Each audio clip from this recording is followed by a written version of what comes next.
যখন কোনো বান্দা সূরা ফাতিহার একটা করে আয়াত বলে আলহামদুলিল্লাহি রাব্বিল আলামিন, সঙ্গে সঙ্গে আল্লাহ জবাব দিয়ে বলেন হামিদানি আবদি, বান্দা তুই আমার প্রশংসা করলি।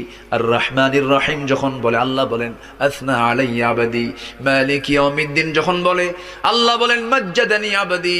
এরপরে যখন বলে ইয়াকা না'বুদু ওয়া ইয়াকা নাস্তাঈন পর্যন্ত যখন বলে আল্লাহ বলেন বান্দারে তুই আমার কাছে কি চাস, প্রাণ খুলে চারে বান্দা। ইহদিনাস সিরাতাল মুস্তাকিম থেকে শুরু করে নিয়া ওয়ালাদ-দাল্লিন পর্যন্ত যখন বান্দা বলে তখন আল্লাহ বলেন বান্দা নামাজের মধ্যে এমন প্রেমের খেলা খেললি বান্দা, তুই যা চাইলি সব আমি আল্লাহ কবুল করলাম। ওই বান্দা যখন রুকুতে যায় আল্লাহ তখন অস্থির হন।